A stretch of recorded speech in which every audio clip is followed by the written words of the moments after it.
à ma maison, à mes biens, sans prendre en considération ce que la personne devant nous vit ou pense, mais ça pour moi, c'est pas la paix. La paix, c'est simplement c'est de considérer ce que l'autre être humain devant nous vit et réfléchir à nos gestes. Réfléchir à nos gestes avant de poser action. Mais aussi de la paix, pour moi, c'est une approche collective, c'est-à-dire qu'est-ce que moi, en tant que personne, je peux faire pour ma communauté? C'est quoi mon implication, moi, dans la paix? Parce que, honnêtement, si chaque personne s'investit un petit peu dans cette paix collective qu'on essaie de cultiver, hein, aujourd'hui, on est là pour ça. Hein? Ouais. Okay. Mais c'est qu'est-ce que chaque personne peut faire? Donc, moi, c'est vraiment une responsabilité. Vous allez l'entendre souvent, je pense, de sortir aujourd'hui. Une espèce de responsabilité partagée parce que rapidement, on dit que la paix, c'est une job de police. Oui, mais pas uniquement. Pas uniquement. Je pense qu'aujourd'hui, on va avoir la chance d'en parler davantage. C'est vrai. Et maintenant, on va prendre l'avis de M. Joseph André. Donc, moi, après avoir entendu deux personnes qui amènent des points vraiment, là, il m'est difficile de trouver. Je vais essayer. Imagine pour moi, oui. Je vais essayer de trouver dans ma palette de couleurs. Donc, en tant qu'artiste, moi, j'ai été grandi dans un milieu où la paix commence dans la maison. Et dans le sens que là maintenant, de dire à la personne de te retrouver la spiritualité, ça n'a rien à voir avec la religiosité. On parle de la spiritualité de la personne et amener des points avec mettre un peu l'émotion de côté. C'est sûr, l'émotion c'est important, mais très souvent c'est gérer les choses. Non seulement pas gérer toi-même, mais gérer votre environnement, notre environnement à nous. Essayer de chérir et en plus mettre un peu d'amour. Quand il y a de l'amour, il y a des mots qui viennent avec. Automatiquement le respect. Donc quand je respecte l'autre, donc ça amène aussi l'empathie. Comme le commandant vient de dire, quand j'ai de l'empathie, mettons quelqu'un peut faire vraiment quelque chose, je devrais réagir.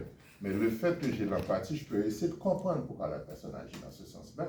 Et moi, je suis dans la bonne position de ne pas réagir contre cette personne-là. Peut-être d'essayer de comprendre, de dire, y a-t-il un problème? Comment on peut parler? On peut dialoguer. Le mot dialogue devrait se trouver toujours. Et puis, oublie cette question-là, ma mère l'a appris, on n'a jamais raison. Ah oui, mais j'ai raison, si vous avez raison, je l'ai frappé. On n'a jamais raison. La raison, c'est quand il y a la paix, c'est quand on peut s'entendre.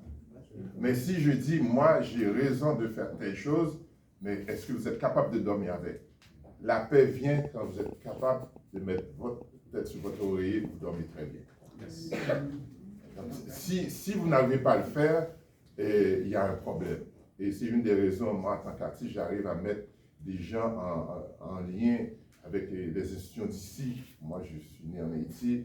J'arrive à prendre le roumain, qui est une autre religion, avec le christianisme, avec le vaudouisant, à travailler ensemble, à exposer des femmes et des gens qui ont des doctorats, maîtrise, un certificat, d'une façon de dire, le lien qui nous rattache, c'est l'art, c'est l'amour, c'est l'humanité, c'est l'humain.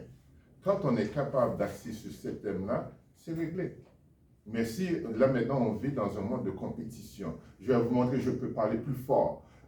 Madame ne parle pas créole, ne parle pas français, mais pour l'insulter, je tiens à parler français. Là, je ne peux pas avoir la paix. Parce que la personne va se sentir frustrée, va se sentir blessée, etc. Comment aller vers les gens? Puis, si on doit rendre service, fais-le avec humilité. Yes. Mais nos femmes ont toujours raison. Hein. Jamais raison. Les femmes ont toujours raison.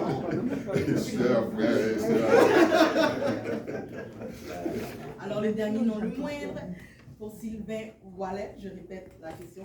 Qu'est-ce que la paix signifie pour vous au quotidien?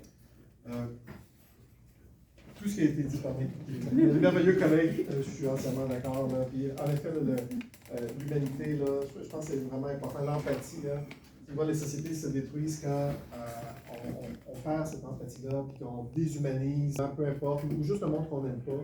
Et ça peut vraiment, là, dans l'histoire, ça peut vraiment arriver, amener à des situations extrêmement terribles.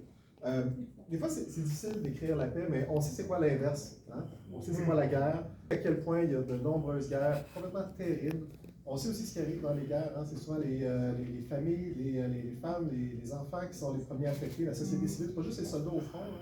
Hein? Et on a la chance au Québec, à Montréal, d'avoir une société là, qui est une des plus sécuritaires au monde. Oui, il arrive des événements malheureux dans notre quartier, mais quand même, là, quand on se compare, là, on est extrêmement chanceux. Ceci étant dit, il faut travailler, il faut toujours travailler pour ça. Oui, le SPVM, évidemment, la police, là, mais en effet, là, c'est toute la population, puis même l'arrondissement. Puis, je vous parlais peut-être d'un aspect qui n'a pas été abordé ici, mais ça prend aussi des lieux communs. Hein, parce qu'on l'a vu là, à quel point, pendant la pandémie, il y a eu beaucoup de repli sur soi, puis il y a des choses qui se sont brisées, il y a des comportements, comment je veux dire, de civisme, des fois, qui se sont un peu perdus, malheureusement. Et je crois que c'est important de refaire le commun, et des fois, c'est dans l'aménagement, d'avoir des beaux parcs où tout le monde dans le quartier, de tous les âges, toutes les origines, puissent se rassembler ensemble et créer des liens qui, normalement, ne se feraient pas, parce qu'on sait, avec les médias sociaux, là, de plus en plus, des fois, dans nos propres petites bulles. Et quand on est juste dans notre bulle, c'est là qu'on devient méfiant, des fois, de l'autre, et ça peut être très malsain à long terme. Donc, en ayant des lieux agréables pour tout le monde, dans leur quotidien, c'est comme ça, je crois, qu'on est capable, au quotidien, d'améliorer la vie. Merci, merci. Et vous, cher public, est-ce que vous êtes en accord ou en désaccord à ce